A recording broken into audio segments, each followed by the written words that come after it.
안녕하세요. 공부와 연구, 대학에 관해서 여러분들한테 유용한 정보를 전하는 공연대 원투원 인터뷰 시간입니다. 오늘은 25년 이상 전자전기 분야에서 열심히 많은 제품을 상용화 해오신 김동현 박사님 모시고 인터뷰를 진행하도록 하겠습니다. 반갑습니다. 예, 반갑습니다. 네. 사실 김동현 팀장님을 모시는데 좀 되게 어려웠는데 다행히 흔쾌히 허락해 주셔서 되게 감사하고요. 일단 편하게 자기소개부터 좀 부탁드립니다. 예, 제가 제주도에서 태어났고요. 제주도에서 공부하면서 대학 학부, 그 다음에 석박사를 다 제주대학교에서 나왔습니다. 제가 해왔던 일은 이제 그 초고주파 쪽의 일을 먼저 시작을 했었습니다. 해서 이동통신 관련된 거, 그 다음에 위성통신 쪽, 그 다음에 레이더 쪽 관련해가지고 그 중소기업에서 그 초고주파 쪽의 부품 혹은 그 증폭 소자 모듈 쪽을 개발을 했었고요. 그 이후에 이제 방산 쪽 업체에 들어가면서 이제 레이더 쪽 관련된 부분이라든지 관성 항법 장치 쪽 관련해서 좀 그 창정비를 하는 그런 쪽의 어떤 시설 장비를 만드는 쪽에 일을 또 했었습니다. 그 이후로 또 의료기기 업체에서 MRI를 좀 몇 년간 좀 개발을 참여를 했었고요. 그 이후에 이 무선전력 전송이라는 걸 좀 접하게 됐고, 그러면서 이제 그 일을 시작을 하게 됐습니다. 그래서 이 무선전력 전송 쪽은 지금 일을 하면서 한 12년 정도 일을 하게 된 것 같습니다. 예. 예, 소속을 밝혀도 괜찮죠? 소속이요? 일단은 비밀로 하고. 네. 예, 많은 얘기를 해주셨는데, 초고주파 쪽으로 굉장히 정통하십니다. 그쪽으로 석박사학위를 받으셨고, 지금은, 무선전력인데, 특히 자동차에 들어가는 무선전력, 그리고 모바일용 무선전력으로 굉장히 많은 경험을 가지고 계시죠. 근데, 앞서 설명드린 것처럼 거의 25년 이상 사회생활을 하셨습니다. 박사 학위를 받으시고, 사회생활을 하셨는데, 기본적으로 되게 오랜 기간 하셨단 말이죠. 저하고는 비교도 할 수 없을 만큼 많이 일을 하셨는데, 사회생활 하시면서 좀 느끼신 게 있을 것 같아요. 좀 다양한 좀 생각이 있으실 것 같은데, 좀 소회가 어떻습니까?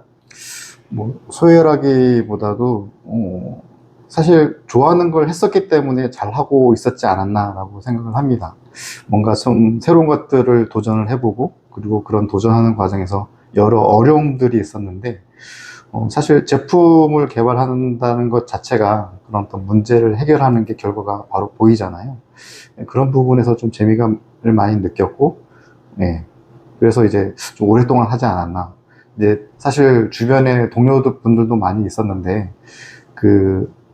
이런 쪽에 이런 개발을 한다라든지 아니면 이런 제품에 대해서 새로운 거에 도전하는 부분에 있어서 좀 어려워해서 다른 길로 가신 분도 많이 있었거든요.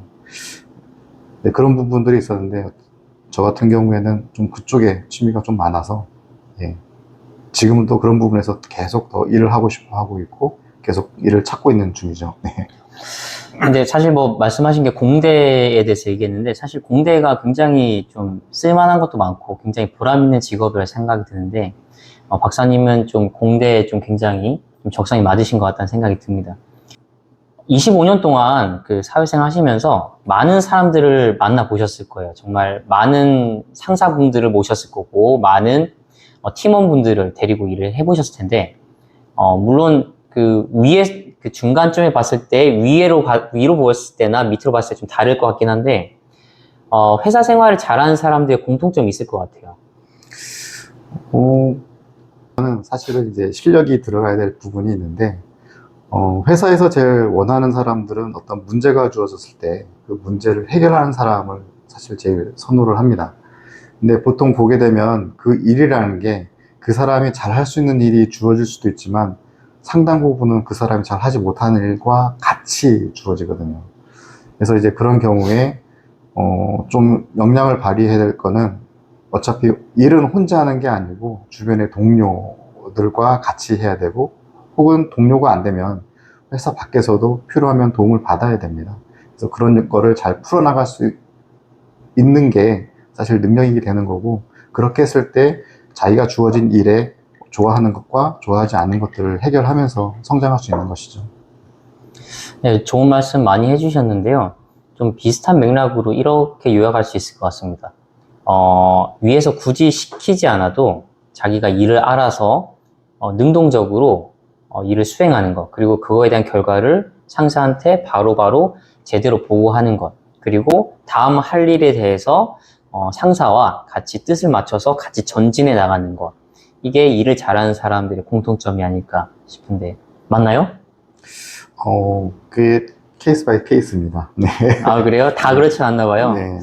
그 회사마다 또는 조직마다 이제 바라보는 어떤 인재상이 다르기 때문에 좀 차이가 좀 있는 것 같습니다. 좀 비슷한 질문인데 어찌됐든 간 어떤 회사에서 들어가서 열심히 일을 하다 보면 1년 지나고 2년, 3년 계속 지나다 보면은 어느새 내가 5년 됐네? 어느새 내가 10년 됐네? 뭐 이렇게 한단 말이죠. 그러다가 흔히 말하는 뭐 정년까지, 뭐 60세, 70세까지 정말 오랫동안 롱런 하시는 분들을 많이 보셨을 것 같아요.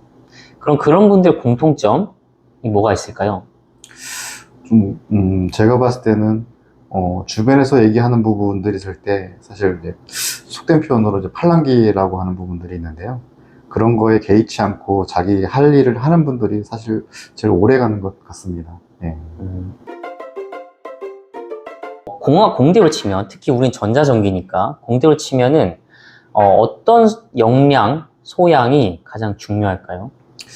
사실 공대 기준으로 보게 되면 어떤 문제를 해결하기 위해서 문제를 잡아내는 능력, 그리고 그 문제점에 연관된 부분들을 찾아서 어떤 걸 가지고 적용을 해보면 이게 해결할 수 있는 방법이 되겠다. 그런 찾아가는 과정에 있어서 그 찾는 거는 주변의 사람들 도움을 많이 받을 수 있는데요. 문제가 되는 원인을 찾는 거는 사실 굉장히 많은 그 감각이 필요합니다. 그래서 그런 부분들을 사실 스스로 많이 경험을 해보면서 쌓아야 되는 부분이고, 어떻게 뭐 교과서에 나온다라고 하기는 좀 어려운 부분들이 있거든요. 근데 이제 다른 뭐 위인이라든지 이런 분들 보게 되면, 어떤 뭔가 발견하는 어떤 그런 많은 고민하는 과정에서 아주 간단한 거의 이치로 그걸 문제점들을 찾고 그걸 응용해서 문제를 해결하는 부분들이 많은데, 사실상 그만큼 고민을 많이 해봐야지 그런 그 문제점도 보이고, 그리고 그거를 가지고 어떻게 해결할 수 있다라는 부분도 이제 그 순서대로 풀려가는 것 같더라고요. 근데 사실 이 부분을 어떻게 쉽게 설명한다는 것 자체가 사실 저도 지금도 좀 설명은 좀 어렵습니다. 근데 이제 저 같은 경우는 오래 해봤기 때문에 저도 감각적으로 좀 하는 부분이 없지 않아 있긴 하거든요. 예, 뭐 많은 얘기 해주셨는데 그러면 어쨌든 간 그 회사 생활하면서 정말 회사 생활에서의 업무를 우수하게 해내는 사람, 롱런하는 사람에 대해서 좀 성공하는 요인을 꼽자면 말씀하신 실력, 그리고 뭐 객관적인 판단, 문제 해결 능력 이런 것들이 있는데 또 다른 게 있을까요? 사실 그 일을 풀어가면서 혼자 다 할 수 없다고 했잖아요.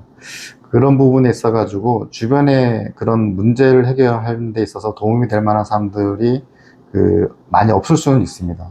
근데 이제 그런 부분들은 회사 내부 활동뿐만이 아니고 외부에서 일어나는 뭐 학회 활동이라든지 세미나라든지 이런 부분을 통해서 그 비슷한 분야에 일하고 계신 분들하고 소통할 수 있는 기회가 생기거든요.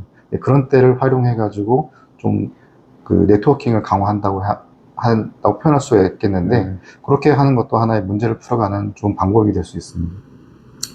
예. 근데 뭐 재밌는 예시가 좀 생각났어요. 뭐냐면 예전에 얼마 전이죠. 올라온 최병국 박사 모셔서 이런저런 얘기했는데 이제 꾸기 TV의 전 주인장이었죠. 꾸기 박사가 하는 말이 뭐였냐면 같이 동업한 창업자가 실력이 있으면 당연히 좋겠지만 그 중에서 인성이 정말 중요하다라고 강조를 했단 말이죠. 그럼 팀장님 입장에서 예를 들면 두 유형의 인재가 있다 칩시다. 한 명은 실력이 정말 뛰어나요. 정말 잘하고 코딩도 잘하고 잘해. 근데 협업이 어려워. 그런 뜻은 좀 인성적인 부분이 아쉬워요. 뭔가 코퍼레이션, 같이 협업하는 부분이 좀 부족한데. 두 번째, 실력은 그저 그래요. 뭐 말도 잘 하는데 인성이 너무 좋아. 얘기도 너무 잘 통하고 바로바로 일을 해내고 그런 타입이 있습니다. 그런데 조금 뭐랄까요?